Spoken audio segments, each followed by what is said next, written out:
We are going to the last topic in our viscous flow. After that, we will move on to inviscid flow without any viscosity. So let's take a look at the PowerPoint presentation called Introduction to Turbulent Flow, available in our Canvas website. It's a very brief introduction to turbulent flow.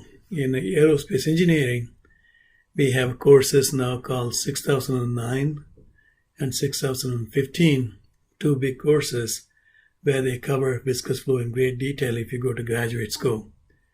So we are going to give some simple introduction to the turbulent flow and show you how the governing equations that we have developed before, such as the Navier-Stokes and boundary layer, become simplified or modified for turbulent flow. We will talk a little bit about the skin friction drag and boundary layer thickness. Heat transfer, we will cover it later on as part of a compressible boundary layer topic. If you take a look at a jet that is coming out of an engine exhaust, for example, or if you look at a plume that's coming out of a smokestack, you would see one of the, lot of large-scale structures, they swirl about, visible.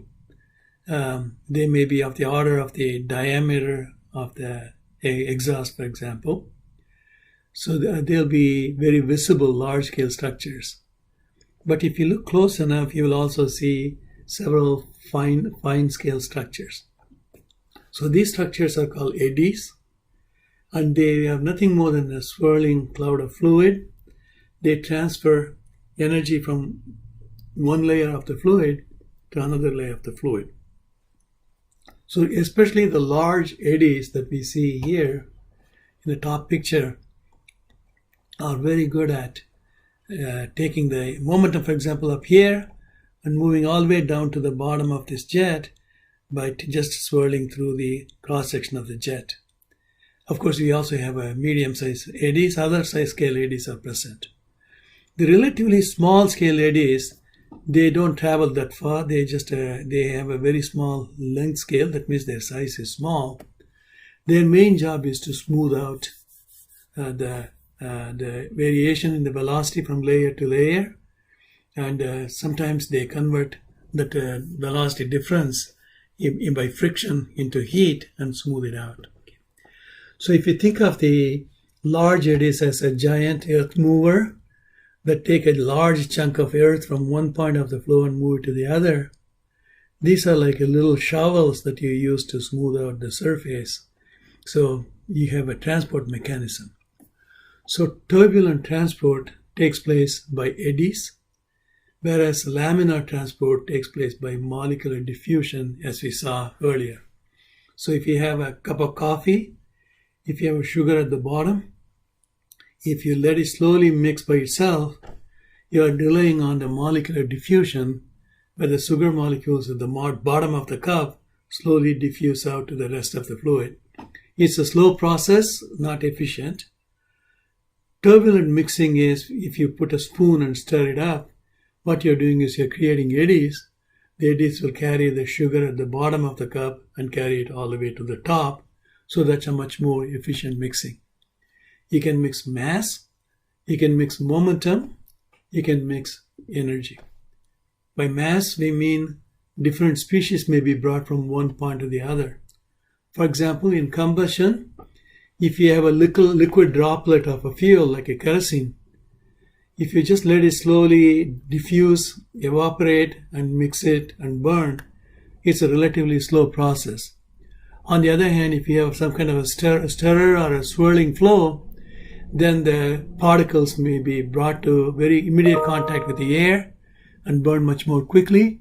So combustion mixing is a very, very important phenomenon. Chemical processes, we see cement mixers as they go from point A to point B. You will see the cement mixers spinning. What they are doing is they are trying to improve the mixing between the different components of cement. Heat transport, the same way. Hot fluid on one side of the flow can be carried to the other part of the flow, either by molecular diffusion, which we call laminar flow, or turbulent diffusion through these eddies, either the large-scale eddies or even a medium-sized scale eddies. The small-scale eddies will be smoothing out the fluctuations, but that's what they would do. So the main features of turbulent flow are there are irregular fluctuations in a species concentration, like a mass transport, temperatures, if it is a heat transport, or velocity, if it is momentum transport. It's a very complex phenomena. It's not possible to do justice to this analytically these days. Turbulent mixing, on the other hand, is very, very important because it's much more powerful than molecular mixing. So people have been looking at this topic for a long time. Even Reynolds, that we talked about earlier, he was looking at turbulent flow.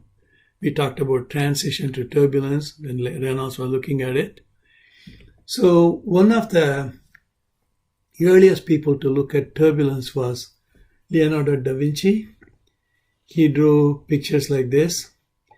You may have heard, you may have heard the song Starry, Starry, Starry, Starry Night, where they show the swirling clouds, not by Da Vinci, but another artist from France. Actually, he is from Amsterdam. He went to France.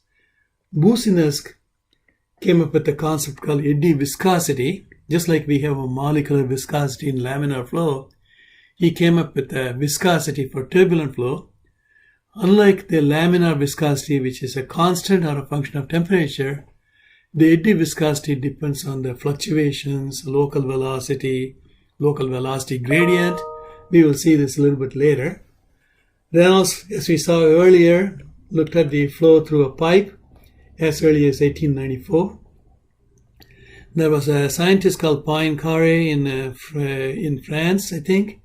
He was looking at a chaotic motion of fluids. So he thought the turbulence could be modeled as a chaotic dynamics, nonlinear dynamics problem. Prandtl, we saw him earlier in Prandtl's boundary layer theory. He developed one of the first eddy viscosity models. We will discuss this in detail. And he then applied it to flat plate. So we have already seen the turbulent flow over a flat plate in our first homework. We will see some more applications in this particular module. Then later on, G.I. Taylor in 1935 and Kolmogorov, a Russian, in 1941, came up with a more advanced mathematical, statistics-based models of looking at the turbulent flow. The models have taken a large, several avenues. Some people treat this as, since it's a random fluctuations, we cannot quantify it. We can talk about, on the other hand, the mean value, time average it, maybe a standard deviation, things like that. That's the statistics we use. So that's one group of people who are doing those type of analysis. You would see some of the famous names like Boussinesq, Reynolds, Prandtl, Taylor, Kolmogorov, and so forth. Other people thought there is a method to the madness, there is a structure that is available. So they were talking about the structure to the flow. The third group of people said it can be deterministically found. We just need to put the smart mathematics behind it. This is the deterministic movement. And of course, on top of it, you have a computational studies. In our own school, we have three experts who look at turbulent flow in great detail. Professor P.K. Young looks at turbulent flow by solving the Navier-Stokes equations. He tried to capture both the large eddies and the very small scale eddies. So he tries to capture everything from first principles. Two other professors, Professor Menon and Professor Vigar-Yang, both of them in the combustion lab, they use a large eddy simulation. That means that very large scale eddies are captured by their computations, but small scale eddies are modeled with some kind of an eddy viscosity. Most other professors in our school, like Professor Ruffin and me, we use Reynolds, Boussinesq eddy viscosity model, some kind of a model, both for large scale eddies as well as small scale eddies. So that's what we do.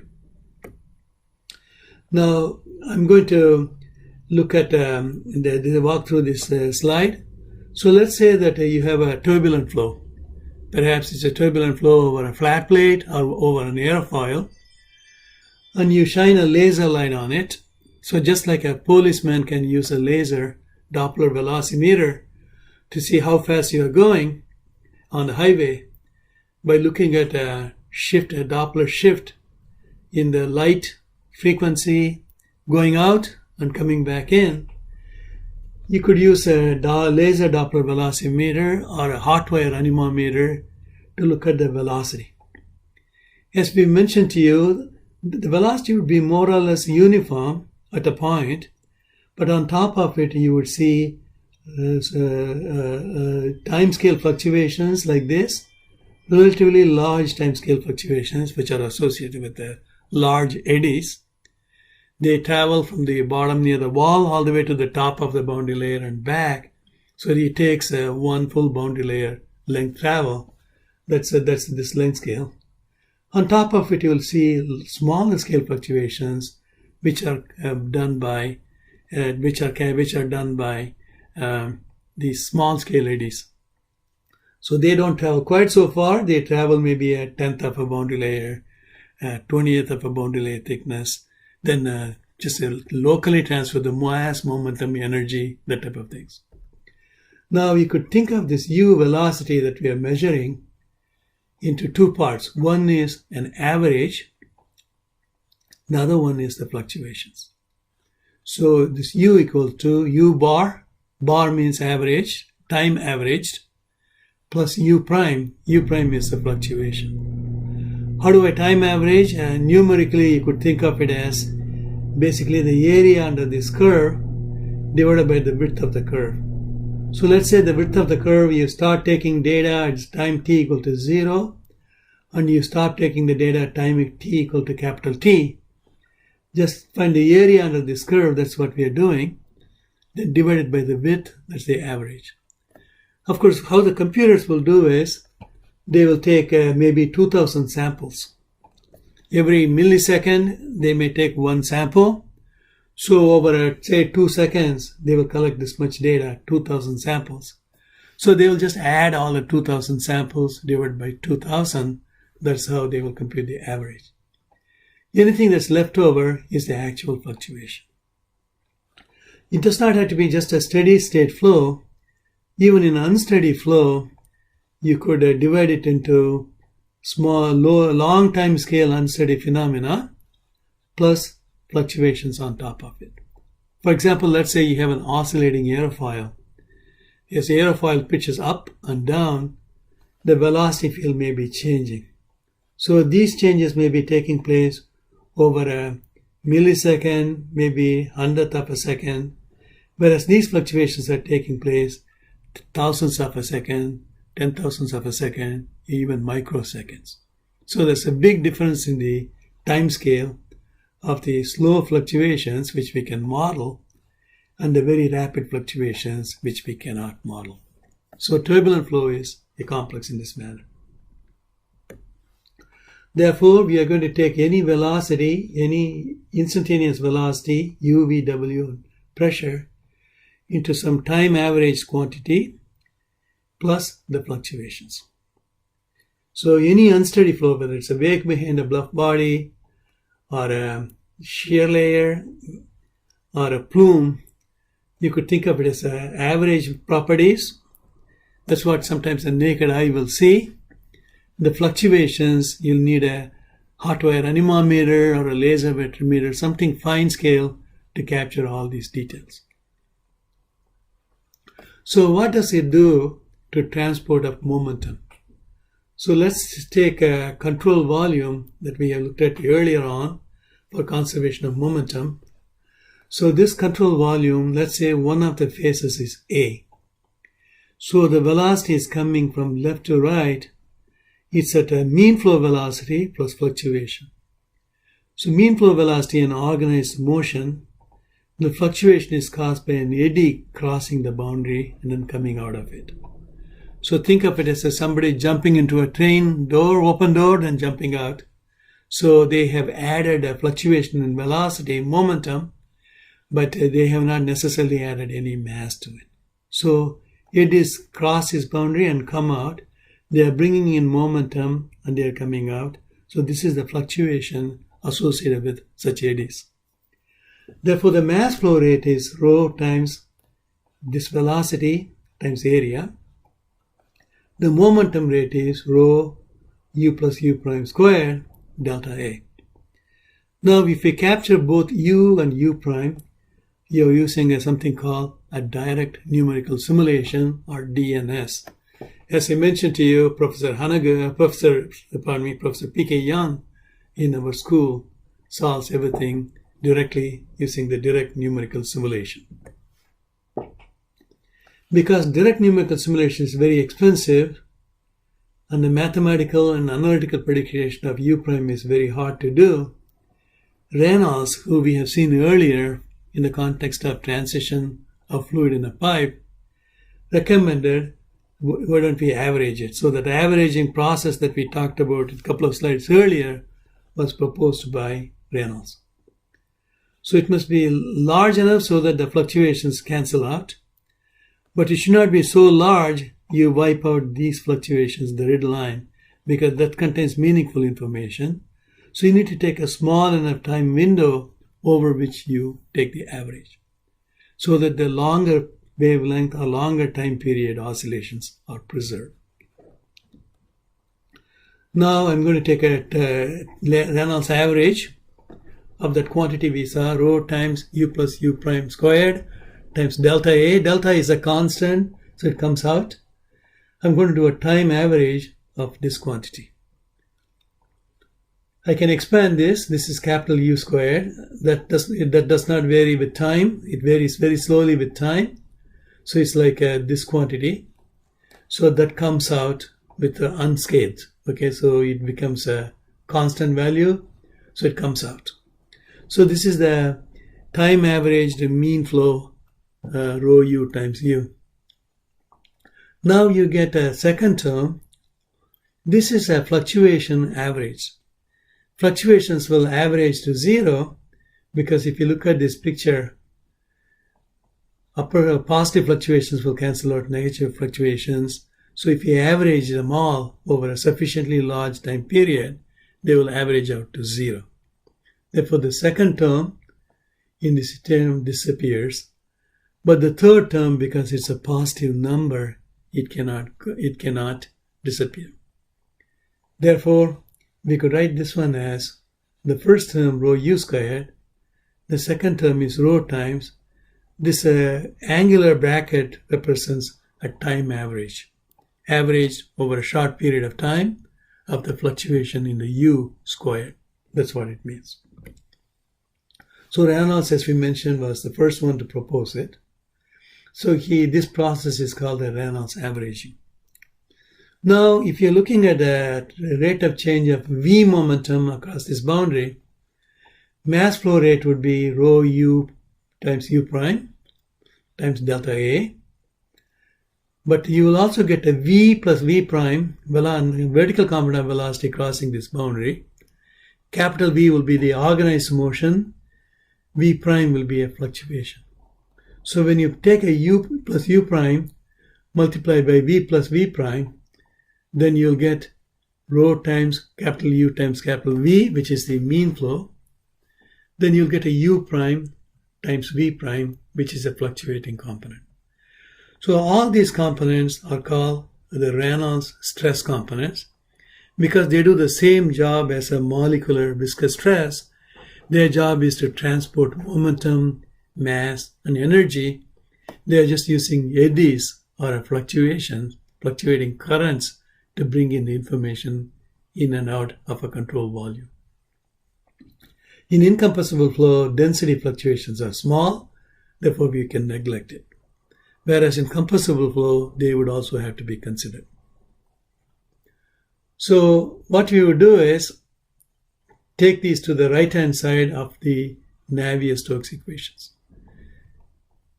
So I'm going to show you how it looks like in a minute. And on the right-hand side, you have unknown stuff These are called the Reynolds stresses, just like we have the viscous stresses. We cannot deterministically compute it unless you do direct numerical simulation.